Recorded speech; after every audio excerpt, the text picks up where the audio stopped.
Bapak juga tidak menjawab. Jadi artinya sebenarnya apa yang Bapak jawab dari seluruh pengelolaan pertahanan yang ada di Indonesia ini? Sungguh-sungguh saya meragukan itu karena data ini kemudian Bapak tidak mampu membantah di sini.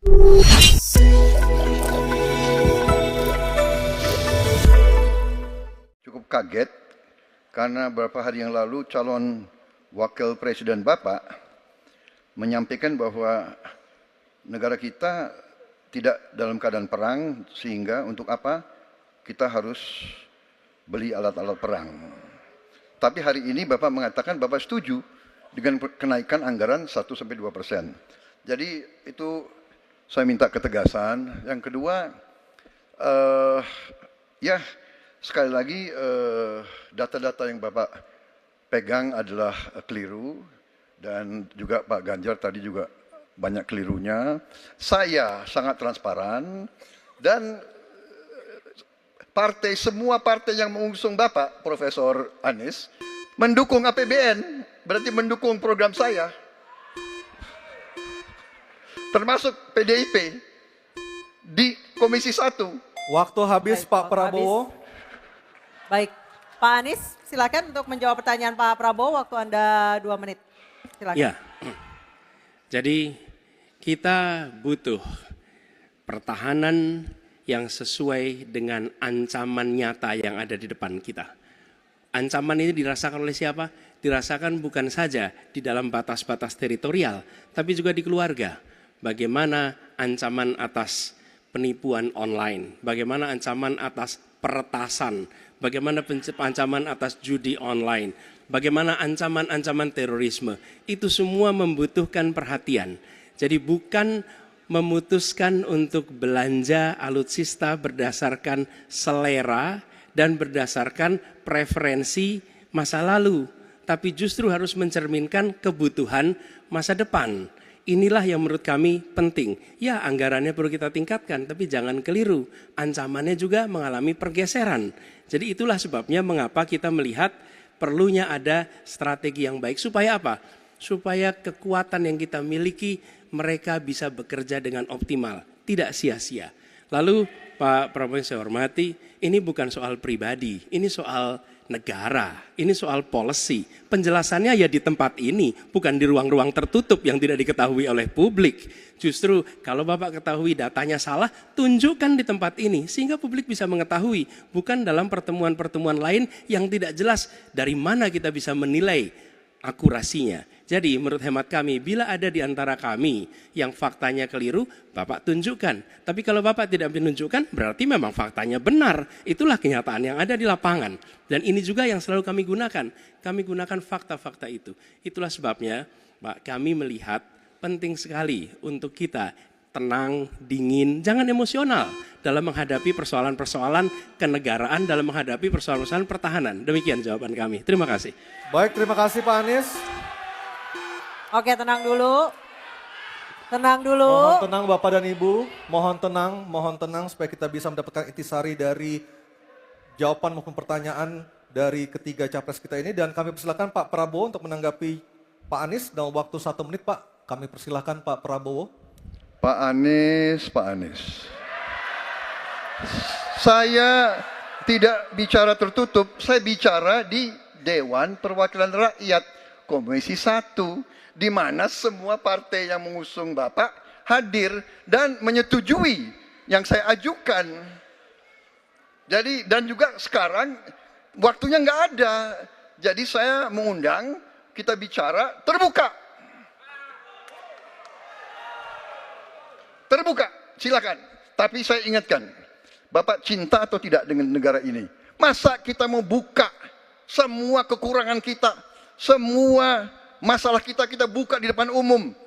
Apakah itu pantas? Di negara yang baik, di negara maju, masalah rahasia ada, Profesor. Jadi bohong, saya tidak minta tertutup. Saya terbuka, Komisi DPR terbuka. Baik, waktunya habis. Waktu habis Pak Prabowo, waktu habis. Kami persilakan Pak. Mohon tenang. Tenang Hadirin, dulu, mohon tenang dulu, kita lanjutkan. Supaya pemirsa di rumah juga bisa mendapatkan intisari dari acara kita malam hari ini. Mohon tenang, mohon tenang. Silakan Pak Anies untuk memberikan tanggapan atas pernyataan Pak Prabowo waktu Bapak 1 menit. Tidak ada yang perlu dirahasiakan. Bapak Presiden menyampaikan, Bapak punya lahan lebih dari 340.000 hektar, sementara TNI kita, prajurit kita, selebih dari separuh tidak punya rumah dinas. Itu fakta, tidak perlu dibicarakan secara tertutup. Itu kekurangan yang harus kita perbaiki. Dan ketika tadi Bapak mengatakan, Bapak akan meningkatkan kesejahteraan. Pak, Bapak ini sudah Menhan selama 4 tahun, hampir 5 tahun. Bukan calon Menhan. Jadi harusnya menunjukkan inilah yang sudah saya kerjakan. Bukan mengatakan apa yang akan dilakukan. Nah saya menyampaikan bila saya ditugasi maka kenaikan gaji dilakukan tiap tahun. Maka perumahan prajurit TNI dipastikan dibangun. Sehingga mereka tidak perlu ngekos, tidak perlu mereka sewa. Dan mereka bisa tenang. Mereka diminta mempertahankan setiap jengkal, tapi kita tidak memberikan tempat tinggal bagi mereka berdinas. Itu tidak benar, itu harus dikoreksi.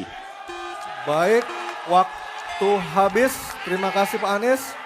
Mohon tenang Bapak dan Ibu, mohon tenang, mohon tenang, mohon tenang. Tenang dulu yuk Mohon supaya kita tenang, bisa Bapak dan lanjutkan Ibu. acaranya. Mohon tenang dulu. Mohon tenang.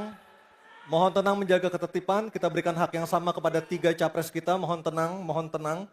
Dan kita akan memasuki sesi tanya jawab yang terakhir, yakni calon presiden nomor urut 3 Pak Ganjar Pranowo dan calon presiden nomor urut 2 Bapak Prabowo Subianto untuk saling tanya jawab dan menanggapi.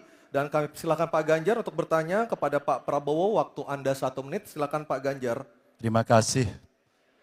Pak Prabowo, saya senang sekali Bapak memantik saya, data saya tidak benar. Silakan bantah data saya hari ini Pak. Dan saya izinkan kalau ada staf mau bantu silakan berdiri di sebelahnya. Izinkan. Pak, Global Peace Index kita menurut sumber Institute for Economic and Peace kita turun Pak. Kalau mau diklosa boleh. Silakan. Saya bawakan ini dari rumah. Mari kita bicara data yang benar. Global Militarization Index kita sumbernya Bonn International Center for Conflict Studies turun. Semua skornya ada. Kapabilitas militer kita, ini dari Low Institute Asia Power Index, turun.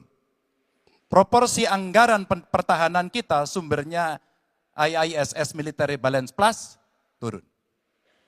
Pak Prabowo, saya mau bertanya kepada Bapak, termasuk kemudian capaian MEF kita hanya 65,49% dari target 79%. Mengapa terjadi penurunan dan apa solusinya? Waktunya habis. Pak Prabowo silakan untuk menjawab pertanyaan dari Pak Ganjar waktu Bapak 2 menit silakan. Jadi Pak Ganjar, saya sudah buat rencana, tetapi yang menentukan termasuk Menteri Keuangan.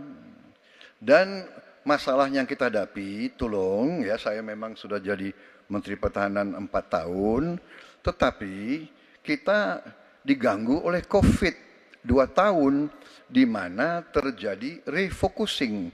Jadi banyak yang kita ajukan tidak disetujui oleh Menteri Keuangan.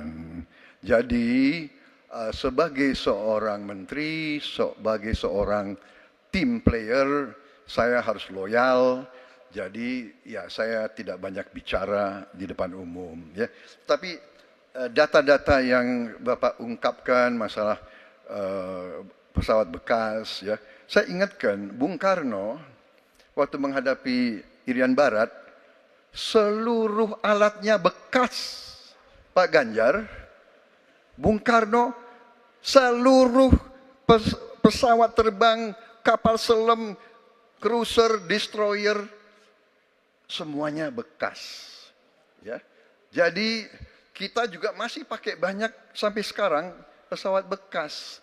Jadi banyak data Bapak, mungkin niat Bapak baik, tapi mungkin tim Bapak, staf Bapak itu keliru memberi masukan. Ya. Jadi dalam alat perang, saya katakan, bukan baru dan bekas, tapi usianya. Usianya, kalau pesawat flying hours. Ya. Dan tentunya kita pasti mau yang terbaik untuk prajurit kita. Ya, tapi kita harus loyal kepada yang lebih besar.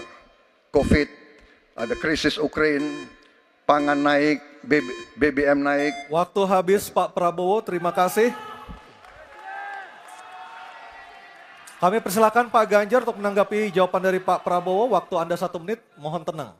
Maaf, kali ini Bapak tidak menjawab sama sekali pertanyaan saya, Pak. Saya pengen data yang Bapak katakan salah, data pertahanan Anda ini, Anda pertahanan saya, silahkan Anda bantah di sini. Bapak tidak mampu membantah dan Bapak menjelaskan pesawat bekas. Saya tidak pernah berbicara pesawat bekas dalam pertanyaan saya. Minimal saya bertanya, tadi kalau Bapak, maaf, mendengarkan terakhir, capaian MIF kita hanya 65-49% dari target 79%, dan ini mengkhawatirkan karena akhir tahun ini sudah harus selesai. Bapak juga tidak menjawab. Jadi artinya sebenarnya apa yang Bapak jawab dari seluruh pengelolaan pertahanan yang ada di Indonesia ini? Sungguh-sungguh saya meragukan itu karena data ini kemudian Bapak tidak mampu membantah di sini. Bahkan saya sudah memberikan ruang terbuka, kalau ada staf yang bisa membantu silakan berdiri di sini. Staf saya, oh Anda mau bilang angkanya silakan naik ke sini. Akan saya tunjukkan kalau Anda mau membantu. Terima kasih. Baik, terima kasih Pak Ganjar. Oke, tenang dulu. Tenang dulu. Kami persilakan Pak Prabowo untuk tanggapan dari pernyataan Pak Ganjar. Waktu Bapak 1 menit, silakan. Ya, jadi begini, yang Bapak ungkapkan itu saya bisa bantah, waktunya tidak cukup. Saya siap berjumpa dengan Bapak, mari kita bahas satu persatu akan saya buktikan. Saya butuh hari ini, Pak. Nggak bisa, saya tidak dikasih waktu. Jadi Anda tidak fair, Anda minta saya kasih penjelasan yang begitu rumit, tapi waktu saya terbatas. Jadi saya transparan, saudara. Dan yang saya katakan, kalau kita bicara MEF itu mulai dari berapa periode yang lalu. Ya, kalau kita mau buka-bukaan, Menteri Pertahanan sebelum saya, apakah tidak juga berpengaruh? Juga Menteri Keuangan yang banyak tidak menyetujui disbursement. Jadi mari kita diskusi dengan baik sebagai negarawan dan tidak mencari-cari hal-hal yang keliru. Waktu habis Pak Prabowo, terima kasih. Kita berikan apresiasi untuk ketiga calon presiden kita. Baik hadirin dan pemirsa, kita akan jeda.